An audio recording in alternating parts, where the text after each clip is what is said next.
Hello everybody, AJ Ryzik here, and today we're going to have the first of my Linux gaming reviews, and today we're taking a look at OpenTTD.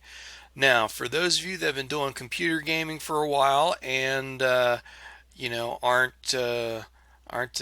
young kids, you may remember from back in the mid 90s Transportation Tycoon Deluxe. It was a game put out by Microprose, I think 1995.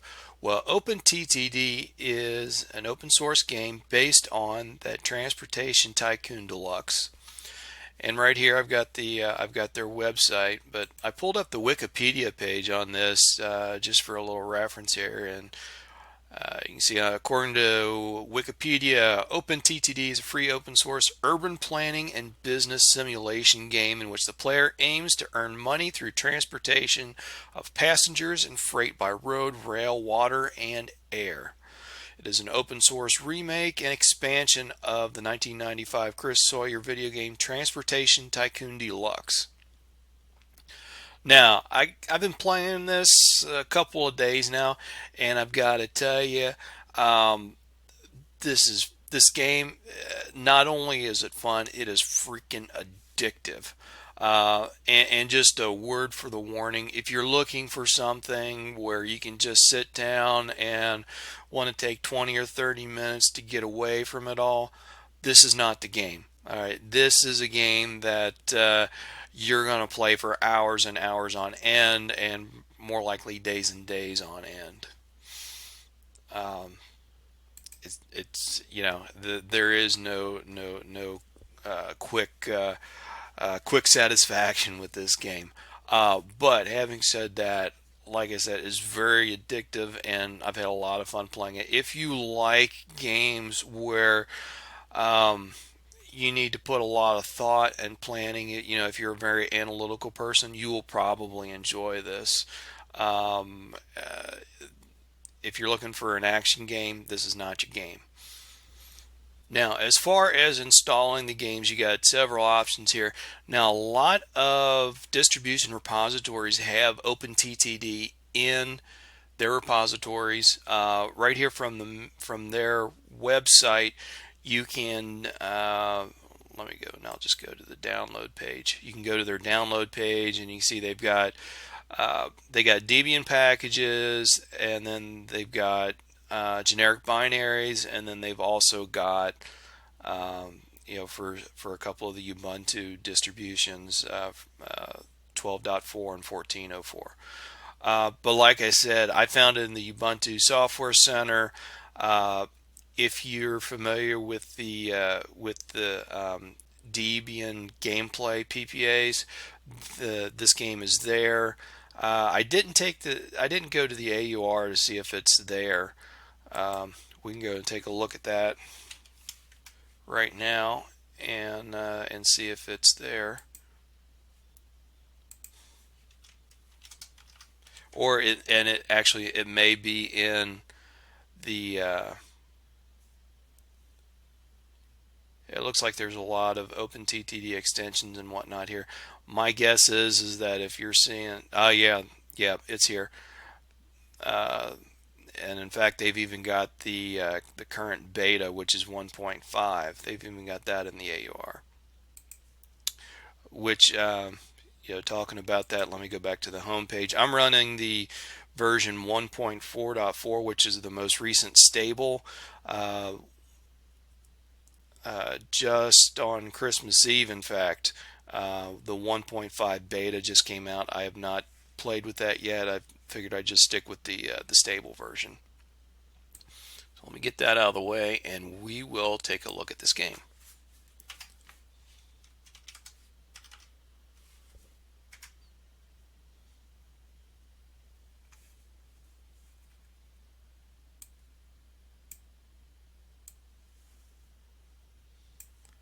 All right, here we go. And when you first open it up, this is the dialogue that you're greeted with. And if you look at your graphics here, it's very, mid 90s ish graphic style. So, I mean, it does lend sort of a retro look to it. Um, but while we're kind of looking at this, and you see our opening dialogue, you see you start a new game.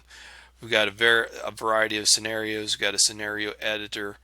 There are multiplayer options, and if you go to the home page again, there is a server option where you can go and find multiplayer servers for playing multiplayer. Um, and then we've got some different game options and whatnot. One of the nice things in game options, like I'm here in the U.S., but you can pick a variety of different uh, you know uh, monetary units, whether you're British pounds, Austrian shillings, uh, Belgian franc, whatever works for you. And then the same with your units. As far as, do you want American standards? Do you want metric? All that kind of stuff. Do you want you know road vehicles drive on the right or on the month? All that kind of, or drive on the right or drive on the left. Um, Set up your autosaver, all that kind of stuff. So let me get out of the game options, and I'll turn the volume up just a little bit. So I'm not sure how much that you can hear of the background noise that you can hear, but you get the trains and planes and automobiles, all that kind of stuff. So let me go to new game. We'll get a new game started here just so you can see what we're doing. Um, by default, January 1st, 1950 is where this game normally starts. Now you can go back further in time. You can go farther forward in time. Um, I will say the earlier you get, depending on how far back you go, um, a lot of the vehicle options are not available if you start earlier. Um, and you also have less options even with the vehicles you do have. Like, for example, when you start here in 1950, the three steam engines that you can use for your locomotives. I think two of them were designed in the 1930s, and one was like designed in, I don't know, 1910, 1912, something like that. So if you go back to, say, the 1920s, you've only got one steam engine option. So not saying that you can't go back that far, but do realize that you lose some of your options there. But it does make the game a little bit more challenging and difficult. As you can see, you got several different options here for setting up your game, but I'm just going to stick with what's already selected. Generate, and it generates our new map for us. And so I kind of zoom out, and you can see, I mean, it's a big map here.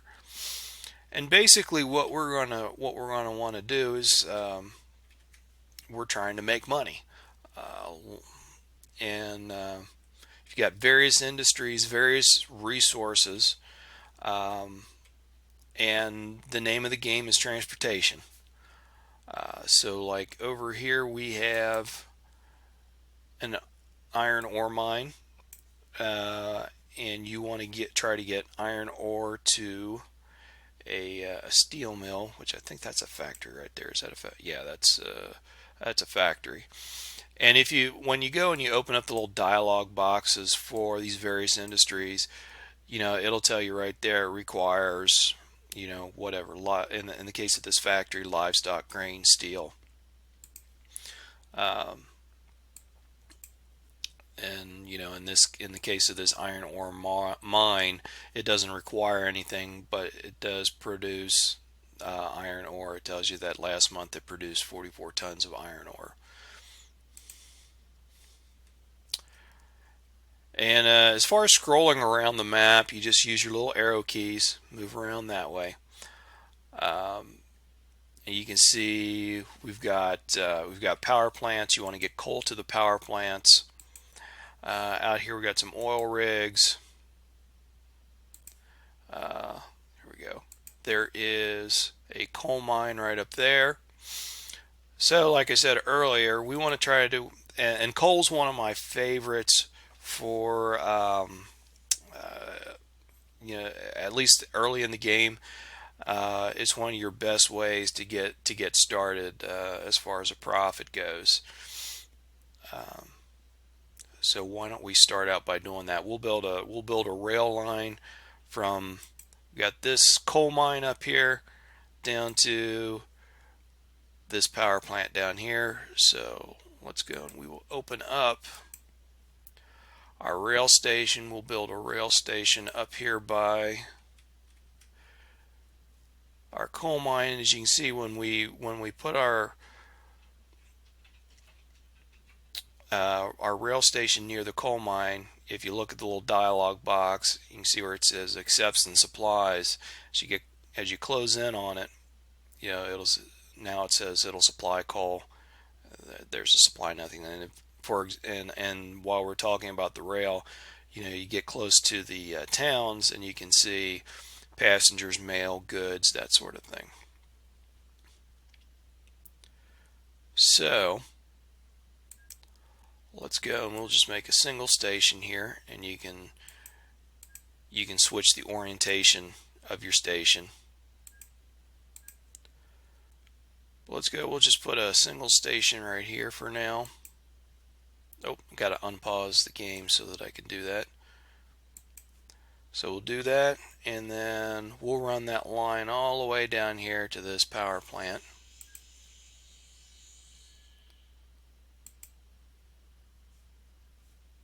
And that is one thing. You got to make sure that you got flat land to put your train station on. Now you can go, and there's a terrain tool in here, and you can go and flatten a piece of land if you don't have flatness, but it does cost you. And I try to use that as a last resort. So now we'll go and we'll build our rails.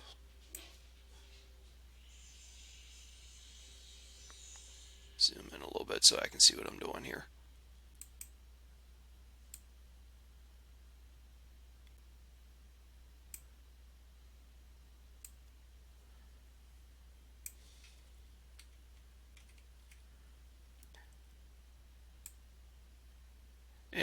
And when I've been playing this the past couple of days or so, I try to incorporate more than just like one stop or whatever into these rail designs. But this is just kind of a for example kind of thing, so you can see how this game works.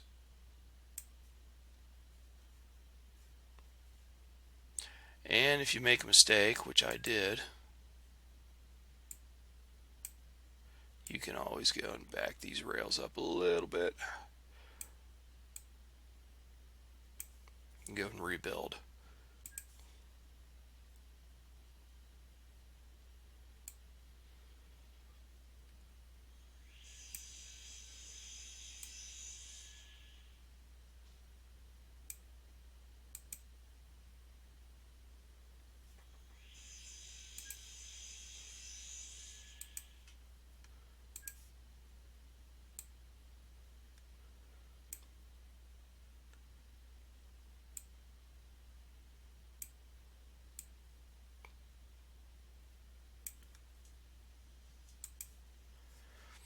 Okay, so we got two rail stations going from the power plant going all the way over to this coal mine, and then somewhere in there you need to have a train depot.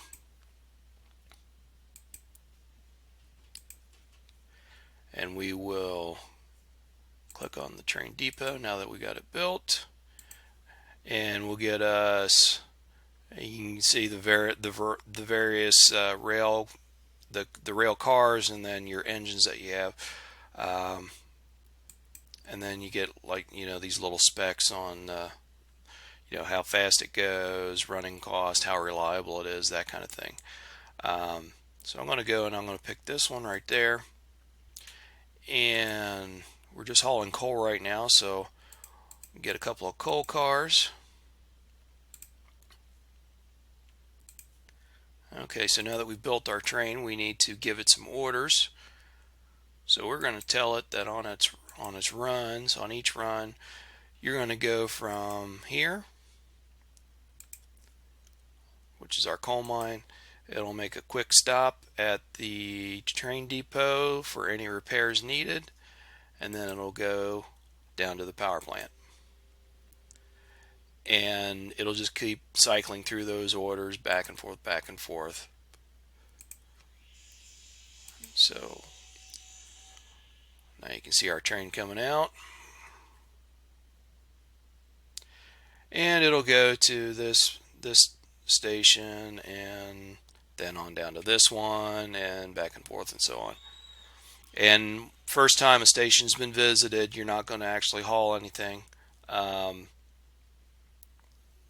And I'm not exactly sure why. I guess they need to know that a train's going to visit a station before supplies get loaded to the station. I don't know what the reasoning behind that is, but that is the way that it works. Anyway, I'll click on fast forward here just so that we're not waiting forever. Okay, so the train will then pull into here. Everybody cheers and yells hallelujah. And as you can see over here, if we click on our station, you can see we pulled in there, we've loaded up some coal. It's heading on down to the power plant now.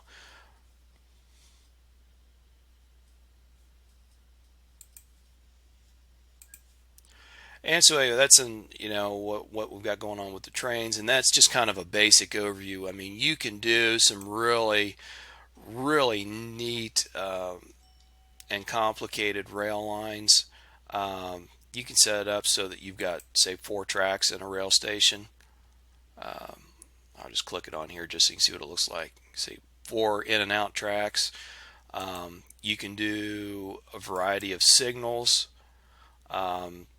So I mean, it's not a super simple game, and there's a lot of how-to learning involved in here. But like I said, if you got that kind of analytical, logistical mind, I think you'll like this game.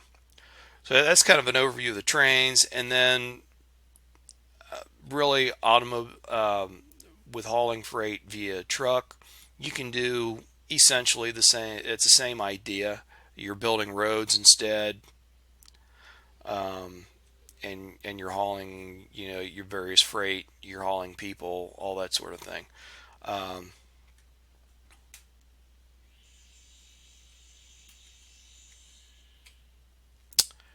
and of course, we've got some water here. Let me go and zoom way out. See, we got some lakes and then ocean around there. You can do docks with ships. So, like I said, the whole name of the game is transportation and making money via transportation. Um,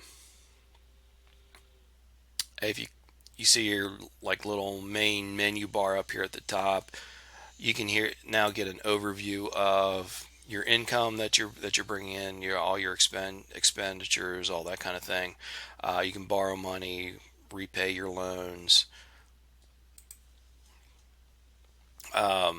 You've got various options for interfacing with the various towns, and then of course all your different building options for airports, for the railroads, for your roads, all that sort of thing.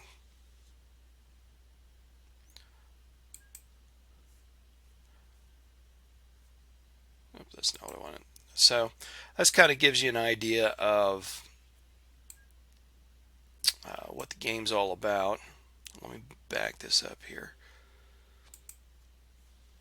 Nope, I didn't quite want to go all the way out. Let me open that back up again.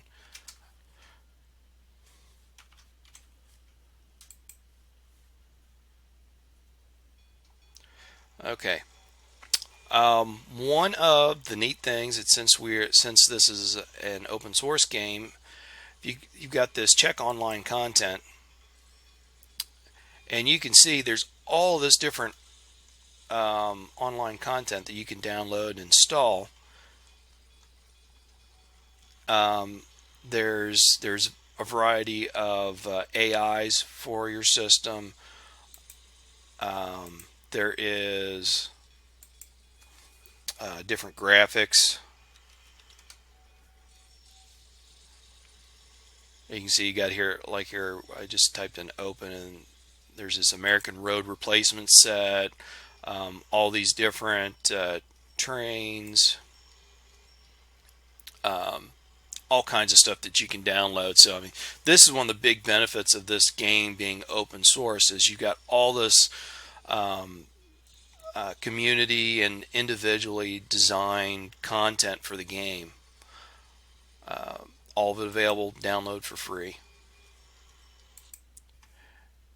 And I hadn't, I from back in the '90s, I remember for all the various tycoon games. There was the besides the transportation tycoon, there was the railroad tycoon, and just a huge explosion of all the different tycoon type games. Um, but I hadn't heard of OpenTTD, and then recently I came across it, and there's actually a pretty big community out there. Um, so if you go while you're on YouTube, you can find tons of tutorials on YouTube. You can find, of course, I already talked about, here on their website, they've got a list of different servers that you can play on for multiplayer game, forums, development, all kinds of stuff.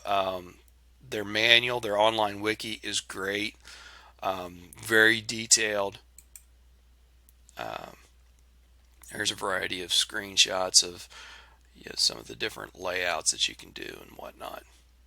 But anyway, um, if you're looking for one of these strategy type games, definitely check this out. Um, it's probably not for everybody. If you're looking for an action shoot 'em all up game, this one's not for you. But if you're looking for a strategy type game, I think this might work out for you. Anyway, that's about it for the review. Give it a big old thumbs up if you enjoyed it. Be sure to subscribe if you want to keep seeing all these great reviews and whatnot. I'm going to have some. We've got more gaming videos coming up soon. Got a couple done by my kids, because they're bigger gamers than I am. But we've got that coming up, and then got a few more Linux OS reviews, some software reviews coming up. So be sure to subscribe so you can see that great stuff. And I will see you on the next video. Thanks a lot. See you then.